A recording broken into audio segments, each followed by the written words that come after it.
hoy nosotros al ver las noticias, al ya mirar lo que sale en el mundo, hoy vemos que mucha gente ya pierde su vida o sufre por sus creencias. Y a cambio en otros sitios, pues ya podemos alabar a Dios y aprender de Dios y llevar una Biblia y creer lo que queremos sin peligro. Y aunque muchas veces nos puede venir esa pregunta, esa duda, que pregunta, ¿por qué? Porque ahí están muriéndose que aquí tenemos libertad. Porque ahí hay tanto peligro y aquí estamos en un momento de, en general, paz. Y aunque hay muchas cosas que no entendemos, podemos aún oír ese eco que sigue repitiendo a través de la historia, que vemos como Dios usa todo por el bien. Eso no quiere decir que todo son cosas buenas, pero Dios acompaña a cada uno, aunque pasa momentos de sufrimiento, aunque hay cosas que nosotros desde este lado del cielo no entendemos. Entonces sabemos que Dios aún tiene el control, aunque hay cosas malas que están pasando.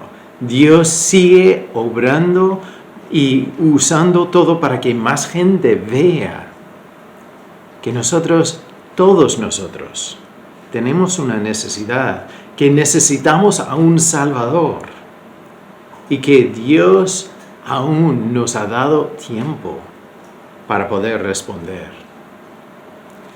Y hoy, en el contexto de Hechos, vamos a leer algo que nos puede chocar igual que lo que vemos en las noticias.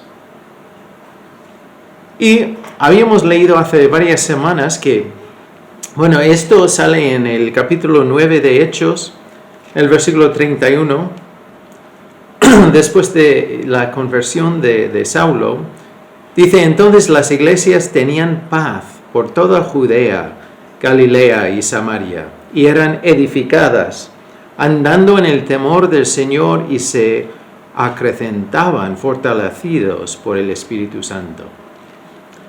Ya hemos estudiado lo que ha pasado y hoy estamos en el capítulo 12, que ya volvemos a una situación de violencia contra los creyentes.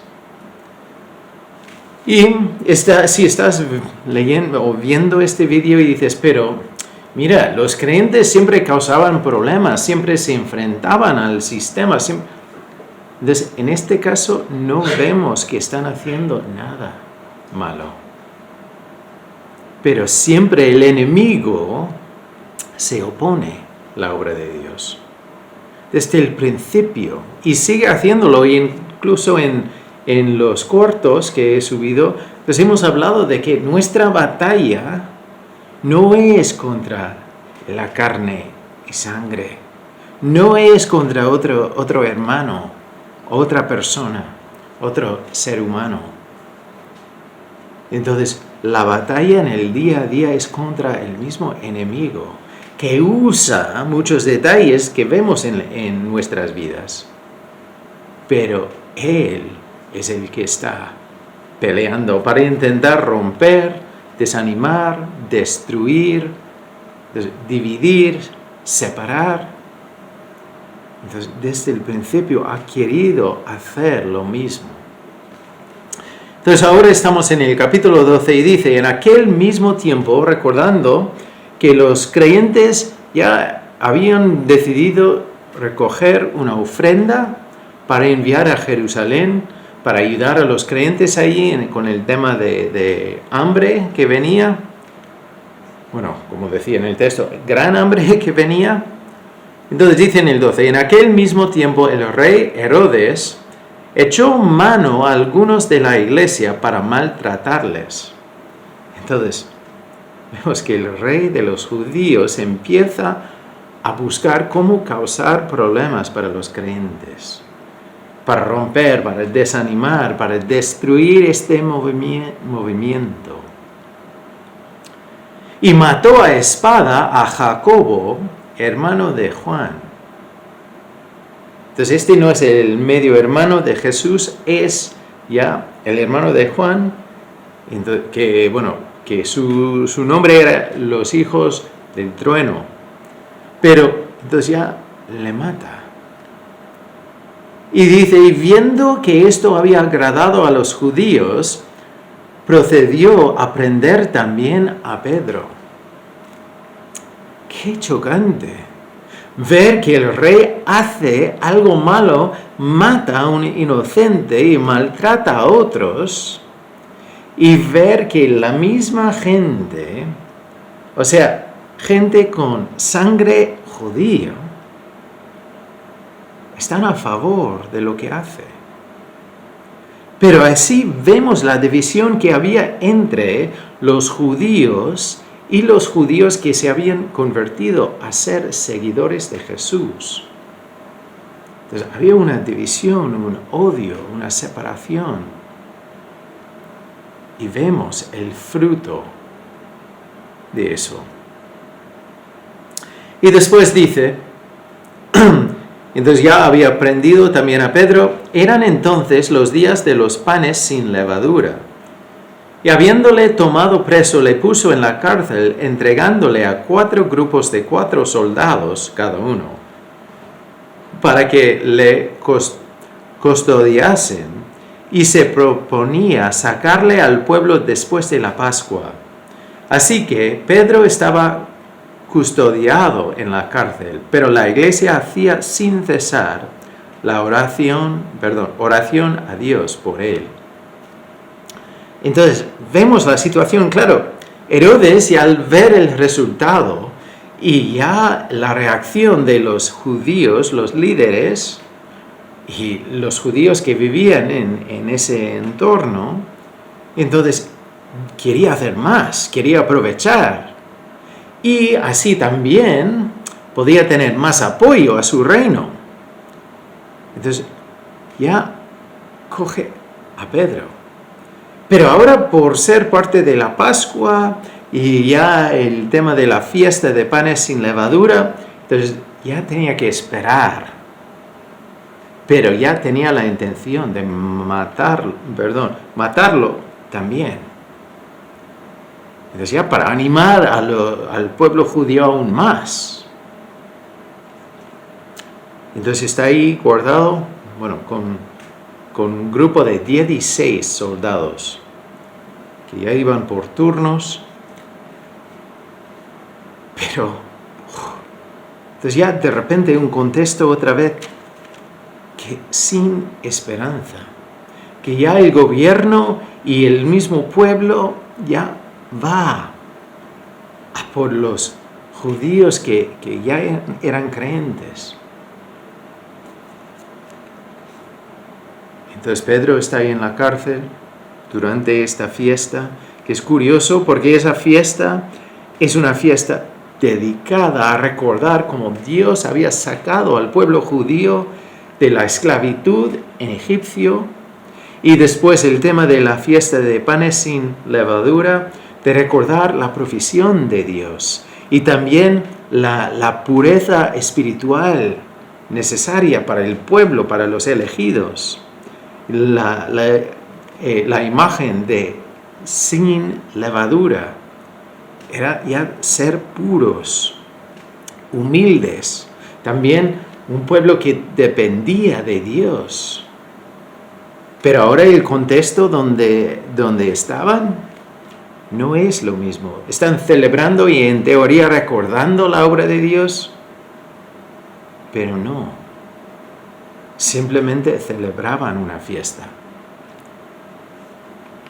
Y el versículo 6, y cuando Herodes le iba a sacar, entonces ya la fiesta ha pasado, el día siguiente va a sacar a Pedro. Dice, aquella misma noche estaba Pedro durmiendo entre 2 soldados sujeto con 2 cadenas, y los guardas delante de la puerta custodiaban la cárcel. O sea, está bien guardado. Porque claro, antes, en el capítulo 5 de Hechos, también vemos otro momento cuando Pedro estaba en la cárcel y Dios abre las puertas y Pedro sale. Entonces, Herodes quería confirmar que Pedro no podía salir en este entonces. Pero, aunque por ojos humanos parece que no hay esperanza, para Dios siempre es posible. Dios siempre puede intervenir. Igual tenemos que hacer una parada y porque igual dices, pero para Jacobo, ¿qué? Entonces ahí es como lo que nosotros vemos hoy. Hay cosas que no entendemos. Porque murió Jacobo y aquí, como veremos, Pedro sale libre. Dios sabe el porqué. Y allí sabemos que Dios es bueno y siempre es bueno y eso tenemos que confiar, aunque hay detalles que igual no entendemos ahora mismo. Pero veremos cómo Dios siempre obra. Entonces, bueno, Pedro está ahí atado y es la noche anterior al plan de Herodes para matar a Pedro. Y dice, y he aquí, que se presentó un ángel del Señor, y una luz resplandeció en la cárcel, y tocando a Pedro en el costado le despertó, diciendo, levántate pronto. Y las cadenas se le cayeron de las manos. Y le dijo el ángel, cíñete y átate las sandalias. Y lo hizo así. Y le dijo, envuélvete en tu manto y sígueme. Y saliendo le seguía, pero no sabía que era verdad lo que hacía el ángel, sino que pensaba que veía una visión. Entonces, yo creo que eso es lógico. Que Pedro está pensando, bueno, estaba dormido y de repente hay una luz y las cadenas se caen. Y entonces, como él también había antes tenido una visión sobre el tema del manto que bajaba con las comidas y para prepararle para ir a la casa de Cornelio. Entonces, es lógico que piense que esto es una visión, que Dios me quiere enseñar algo otra vez. Entonces, porque claro, yo estaba atado a 2 guardas y había 2 delante de la puerta, pero entonces hace todo. Entonces después dice, en el versículo 10, habiendo pasado la primera y la segunda guardia, llegaron a la puerta de hierro que daba a la ciudad, la cual se les abrió por sí misma, y salidos pasaron una calle, y luego el ángel se apartó de él. Entonces ya, aquí vemos cómo Dios puede obrar si quiere. Aunque hay obstáculos, Dios puede cambiar todo. Yo me gustaría poder estar ahí y ver cómo pasaban estas cosas. Y ya, porque claro, es curioso, porque ahí en la cárcel ya viene el ángel y hay una luz resplandeciente, una luz fuerte. Pero los soldados, ¿qué hacen? Ellos están ahí aún durmiendo o no lo ven. Pero así Dios puede obrar si quiere. Y es curioso, Dios obra en maneras diferentes, a veces para hacer el mismo milagro incluso, pero siempre usa detalles diferentes. Pero yo creo que eso es con propósito, porque Dios quiere que nosotros confiemos en Él, no en lo que va a hacer. Porque al final Él es Dios, nosotros no. Nosotros no mandamos cómo Dios debe obrar o cómo tiene que hacer las cosas. Y como veremos, los discípulos que estaban orando por Pedro, Ellos no buscaban esto lo que está pasando. Entonces nosotros tenemos que confiar en Él, no en los resultados, no en la manera que Dios va a obrar. Nosotros sabemos que nuestro Dios es el Todopoderoso y que Él puede hacer muchísimo más que podemos imaginar. Pero bueno, vamos a seguir porque ahora llegamos a este punto y el ángel se va, pero Pedro sigue estando ahí. El 11, entonces Pedro, volviendo en sí, dijo, pues ya está despierto y dice, mira, esto es real, no es una visión. Dijo, ahora entiendo verdaderamente que el Señor ha enviado su ángel y me ha librado de la mano de Herodes y de todo lo que el pueblo de los judíos esperaba.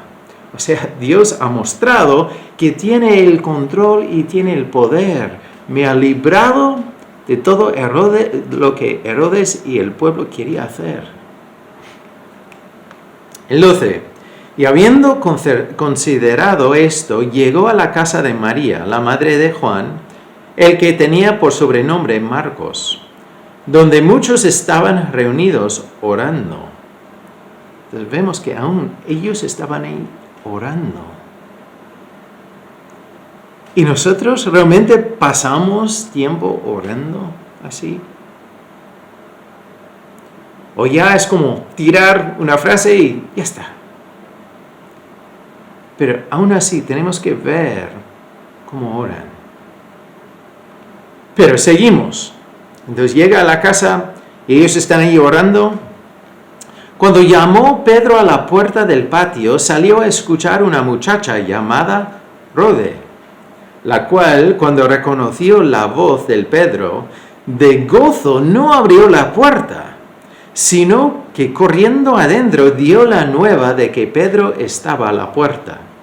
Entonces aquí hay un poco de humor, porque mira, hay una chica que oye a Pedro llamar a la puerta y reconoce su voz. Entonces está llena de gozo, pero no abre la puerta. Entonces, claro, pobre Pedro está ahí ya llamando, y ella va adentro ya con gozo para contar esta nueva, que Pedro está a la puerta, que no está en la cárcel, que no ha muerto, pero vamos a ver lo que pasa. Entonces, y ellos le dijeron, ¡ja! ¡Estás loca! Pero ella aseguraba que así era. Entonces ellos decían, ¡oh! ¡Es su ángel! Entonces, ¿ves lo que pasaban? Ellos estaban tan ocupados orar que no buscaban una respuesta de Dios. Incluso esta chica viene ya por su cara y su emoción y todo, se veía que ella había experimentado algo allá afuera. Entonces, y ella dice que mira, Pedro está ahí fuera. Y la respuesta es que, ¿qué? ¿Es tonta? ¿Estás loca? ¿Qué te pasa? Mira, nosotros estamos haciendo algo importante aquí. Déjanos en paz. Pero ella sigue. Entonces, aunque ellos igual incluso están mirando como de mala forma a ella, diciendo, pero mira, tonta. Entonces al final dicen, mira, entonces, vale, es el ángel de Pedro, déjanos. Y entonces eso era una creencia falsa en ese entonces, que claro, cuando una persona ya se había muerto, que su ángel o su espíritu caminaba. Pero eso no es de la Biblia. Pero los discípulos, los que estaban orando por Pedro, No, ni paran para pensar. ¿Puede ser? Y claro, Pedro había salido de la cárcel antes. Dios había hecho un milagro así antes. Pero en este entonces no están buscando una respuesta, ni tienen tiempo para ir y ver lo que dice esta chica, si es verdad o no.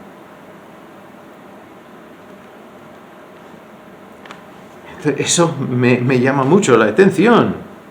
Pero después, entonces, dice en el 16, mas Pedro persistía en llamar.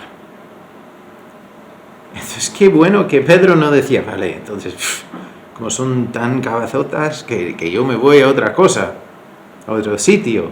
Entonces él seguía a llamar, seguía llamando. Y cuando abrieron y le vieron, se quedaron atónitos. Entonces ya, por fin van y abren la puerta y ven que es Pedro.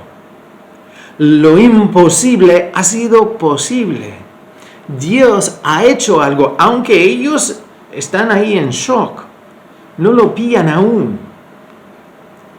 Pero, entonces ya en su confusión, entonces dice, entonces en el 17, pero él, Pedro, haciéndoles con la mano señal de que callasen, les contó cómo el Señor le había sacado de la cárcel, como Dios había hecho ese milagro. Y dijo, haced saber esto a Jacobo y a los hermanos. Y salió y se fue a otro lugar. Entonces, vemos ya la importancia de reconocer que Dios es Dios y Él obra como quiere. Y nosotros tenemos que estar preparados a recibir su respuesta. Él responde cuando quiere y cómo quiere. Él podía haber librado a Pedro en el primer momento, pero espera hasta la noche anterior del momento cuando Herodes le va a matar. Pero responde. Y ellos estaban demasiado ocupados haciendo algo que es bueno, pero estaban demasiado ocupados a oír a Dios. Yo creo que nosotros también tenemos que tener cuidado así de esa forma, porque nosotros sabemos que nuestro Dios puede hacer muchísimo más que podemos pedir o imaginar. Pero como no veo lo que yo he estado pidiendo, tantas veces creemos que eso quiere decir que Dios no está obrando. Entonces lo que está pasando aquí no puede ser posible, porque Dios no ha contestado de esta forma. Pero, y después les dice que mira, tenéis que ya compartir lo que Dios ha hecho en mi caso a los otros hermanos. Porque ellos ya saben que otra vez somos perseguidos por el rey y por mucha gente, por los judíos y por mucha gente. Pero nuestro Dios sigue activo.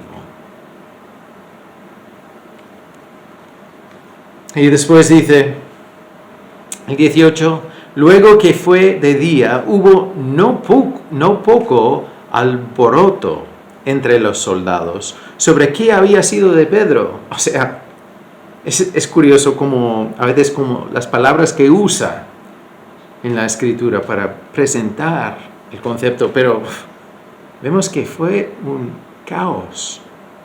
Pero para un soldado en ese entonces, si el preso se escapa, el soldado tenía que pagar ya el castigo del preso. O sea, en este caso, Pedro iba a morir. Ahora, como dice en el 19, mas Herodes, habiéndole buscado sin hallarle, después de interrogar a los guardas, ordenó llevarlos a la muerte. Entonces, eso es lo que ellos pagaron. Lo pagaron con su vida. Entonces, esto fue algo muy serio para ellos. Y por eso no puede ser que simplemente no prestaban atención. Esto fue un milagro de Dios. Dios obraba para que Pedro saliese sin problema, para poder hacer lo que Dios quería hacer en su vida. Después descendió Herodes de Judea a Cesarea y se quedó ahí. Después de esta situación, porque claro, ahora ¿qué van a pensar los judíos? ¿Qué van a hacer ellos? Porque antes, cuando yo mataba a Jacobo, pues claro, ellos contentos. Pero ahora Pedro ha podido salir, entonces, ¿qué van a hacer? Entonces él se va y se queda en Cesarea.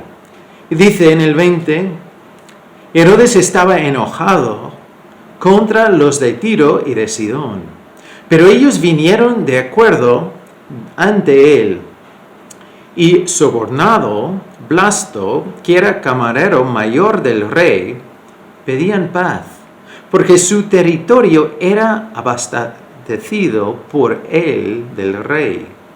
Y un día señalado, Herodes, vestido de ropas reales, se sentó en el tribunal y les arengó. Y entonces ya vemos ya otro contexto breve. Entonces que el rey va aquí y está muy frustrado, enojado con los de Tiro y Sidón. Pero ellos reconocen que necesitan a Herodes, necesitan la comida de él. Entonces ya hacen una entrada a la presencia del rey. Y ya como saben que es un rey inseguro, que necesita las alabanzas del pueblo, ellos aprovechan de eso. Y dice, y un día señalado Herodes, vestido de ropas reales, se sentó en el tribunal y les arengó. Y el pueblo aclamaba gritando, voz de Dios y no de hombre. Entonces, ¿ves lo que pasó? Entonces, ellos ahora dicen que mira, tú eres el Dios supremo, no eres un hombre. Incluso el historiador Josefo dice que estaba vestido ya con su ropa, pero que tenía plata, entonces ya brillaba. Entonces quería parecer como un ser divino. Y ellos lo proclaman y dicen en el 23, al momento un ángel del Señor le hirió, por cuanto no dio la gloria a Dios, y expiró comido de gusanos. Pero la palabra del Señor crecía y se multiplicaba. Entonces, aunque la iglesia está siendo perseguida en el contexto, crece. Y no solo uno por uno, pero por multiplicación. Entonces ya explotaba. Y es lo mismo cuando la iglesia está perseguida hoy. Vemos sufrimiento, que es triste, que nos llama la atención y nos duele, o por lo menos nos debe doler.